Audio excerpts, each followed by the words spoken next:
آقا کریم نے صفوں کو سیدھا کرنے کی تلقین کرتے ہوئے کہا کہ مت سمجھنا کہ میں صرف آگے دیکھ رہا ہوں، میں آگے بھی دیکھ رہا ہوں، میں پیچھے بھی دیکھ رہا ہوں، تمہارے رکوعوں کو بھی دیکھ رہا ہوں اور دلوں میں پیدا ہونے والے خشوعوں کو بھی دیکھ رہا ہوں۔ یہ حضور کی نظر کا کمال ہے۔ اور حضرت عبداللہ ابن عباس رضی اللہ تعالیٰ عنہ فرماتے ہیں کان رسول اللہ صلی اللہ علیہ وآلہ وسلم یرا فی اللیل فی الظلمہ کما یرا فی النہار فی الضوء۔ حضور رات کی تاریکی میں یوں دیکھتے تھے جس طرح دن کے اجالے میں دیکھتے تھے۔ میں نہیں دیکھ سکتا، یہ دیکھو یہ روشنیاں ہیں، یہ لائٹیں لگی ہوئی ہیں اور میں یہاں سے دیکھ رہا ہوں، اگر یہ چراغاں ختم ہو جائے، یہ روشنیاں بجھ جائیں تو وہ دور چیزیں لکھی ہوئی ہیں وہ تو دکھائی نہیں دے گی، یہ کتاب میری جھولی میں بھی ہوگی میں پھر بھی نہیں دیکھ سکوں گا، اس لیے کہ میری آنکھیں نور ہیں لیکن یہ اتنی دیر تک نہیں دیکھ سکتی جب تک یہ خارج کی روشنی بھی موجود نہ ہو۔ لیکن حضور سراپا نور ہیں، حضور ظلمت میں بھی دیکھتے تھے، روشنی میں بھی دیکھتے تھے۔ چونکہ میری آنکھیں ان روشنیوں کی محتاج ہیں، کائنات کی ساری روشنیاں شمس و قمر بھی میرے حضور کے محتاج ہیں، اس لیے حضور علیہ الصلوۃ والسلام شمس و قمر کی روشنی کے محتاج نہیں تھے۔ حضور کی مبارک آنکھیں جو ہیں وہ اندھیرے میں بھی دیکھتی تھیں اور حضور کی آنکھیں روشنی میں بھی دیکھتی تھیں۔ آقا کریم علیہ السلام نے ایک موقع پہ ارشاد فرمایا وَإِنَّ مَوْعَدَكُمُ الْحَوْضُ وَإِنِّي لَأَنظُرُ إِلَيْهِ مِن مَقَامِي هَٰذَا، بخاری مسلم باقی کتب حدیث میں موجود ہے۔ فرمایا کہ تمہارا جو حوض کوثر پر وعدہ ہے جہاں میں تمہیں جام بھر بھر کے دوں گا، فرمایا میں یہاں کھڑا ہوں اور یہاں کھڑے ہو کے اس کو دیکھ رہا ہوں۔ حضور یہاں کھڑے ہیں اور وہاں دیکھ رہے ہیں۔ ایک دن حضور صلاۃ الاستسقاء پڑھا رہے تھے، جب بارش نہ ہو رہی ہو تو اس کی جو نماز پڑھائی جاتی ہے اللہ کے حضور دعا کرنے کے لیے تو اس کو صلاۃ الاستسقاء کہا جاتا ہے۔ ام المومنین سیدہ عائشہ رضی اللہ تعالیٰ عنہ سے مروی ہے۔ تو نماز پڑھاتے پڑھاتے حضور نے ہاتھ آگے کیا پھر پیچھے کھینچ لیا، تو عمومی طور پہ ایسا نہیں ہوتا۔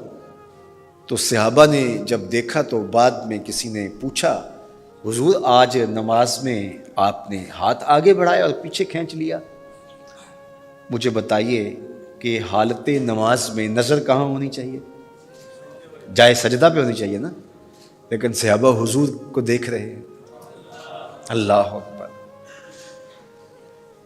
صحابہ سے کسی نے پوچھا کہ تم بتاؤ ظہر اور عصر کی نمازوں میں حضور قرات کرتے تھے؟ کہاں کرتے تھے؟ بخاری میں۔ تمہیں کیسے پتہ ہے کرتے تھے؟ کہا نحن نعلم باضطراب لحیتہ، ہم حضور کی مبارک داڑھی کی جنبش سے اندازہ کرتے تھے کہ قرات ہو رہی ہے۔ معلوم ہوا نماز بھی چلتی رہتی تھی، رخ محبوب کی دید بھی ہوتی رہتی تھی۔ اور اقبال کہتا ہے شوق تیرا اگر نہ ہو میری نماز کا امام، میرا رکوع بھی حجاب میرا سجود بھی حجاب۔ اللہ اکبر۔ تو حضور نے ہاتھ آگے بڑھایا اور پھر کھینچ لیا۔ پوچھا گیا حضور یہ آج نماز میں ایک نئی چیز ہم نے دیکھی، آپ نے ہاتھ آگے بڑھایا پھر کھینچ لیا؟ فرمایا ہاں، جنت میں کھجوروں کا ایک خوشہ لٹک رہا تھا، میں اس کو توڑنے کے لیے ہاتھ ڈالا تھا پھر میں نے چھوڑ دیا، اور اگر میں توڑ لیتا تم قیامت تک کھاتے رہتے ختم نہ ہوتا، لیکن میں نے کہا نہیں چلو پھر قیامت کو ہی صحیح۔ اب حضور کھڑے کہاں ہیں؟ مدینہ المنورہ میں، اور جنت کہاں ہے؟ سدرۃ المنتہا سے اوپر۔ سر پٹ گھوڑا دوڑے اور تیز رفتار گھوڑا، تازی گھوڑا، 500 سال دوڑنے کے بعد پہلے آسمان تک پہنچے، پھر اتنی موٹائی آسمان میں، پھر دوسرا آسمان، پھر تیسرا آسمان، درمیان میں پھر خلائیں بھی، پھر وہاں سے 7 آسمانوں کے بعد کہیں سدرۃ المنتہا، اور قرآن بتاتا ہے کہ جنت بھی سدرۃ المنتہا کے پاس ہے، پھر آگے جنت، اور جنت کے جو درخت ہیں وہ 70,000 سال کی اونچائی پر ہیں، وہاں لٹکتی ہوئی کھجوروں کے خوشے، اور حضور علیہ السلام نے یہاں کھڑے ہو کے ہاتھ بڑھایا اور وہاں حضور کا ہاتھ پہنچ گیا۔ یہ ہاتھ کے پہنچنے کی منتہا نہیں ہے، ضرورت یہاں تک کی تھی لہٰذا یہاں تک پہنچا، اگر ضرورت اس سے آگے کی ہوتی تو آگے بھی پہنچ جاتا۔ تو حضور کا ہاتھ یہاں سے یہاں تک پہنچا۔ یہ حدیث پاک میں نا، میں اور آپ ہاتھ اٹھائیں تو ہمارا ہاتھ کہاں تک پہنچتا ہے؟ 5 فٹ قد ہے تو 3 فٹ اوپر ہاتھ پہنچ جائے گا، تو ہمارا ہاتھ 8 فٹ تک پہنچے گا، زمین سے 8 فٹ تک. چلو کسی کا 9 فٹ تک پہنچے گا، کوئی چھلانگ لگا کے اچھل کے اوپر لے جائے گا تو 10 فٹ تک پہنچ جائے گا. البتہ ہماری نظر بہت تیز ہے، ہماری نظر پہلے آسمان کے ٹمٹماتے ہوئے ستارے دیکھتی، دوسرے آسمان کے ستارے بھی دکھائی دیتی، تیسرے آسمان کے ستارے چاند سورج میں دکھائی دیتا ہے.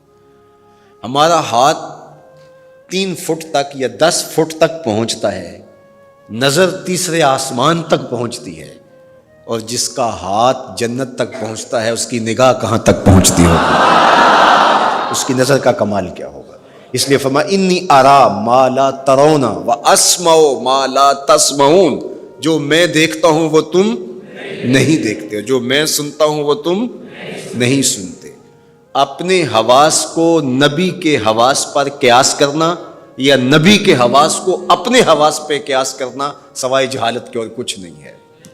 چے نسبت خاک را بعالم پاک، کہاں ہم کہاں ان کی ذات بابرکات. اس لیے فرمایا انی ارا ما لا ترون واسمع ما لا، جو میں دیکھتا ہوں وہ تم نہیں دیکھتے، اور جو میں سنتا ہوں وہ تم نہیں سنتے. اللہ اکبر. ہماری آنکھیں تو چمکتے ہوئے سورج کو دوپہر کے وقت نہ دیکھ پائیں، چندھیا جائیں، آنکھوں میں پانی اترنے لگے، اور محبوب کی آنکھیں بے حجاب دیدار رب کریں.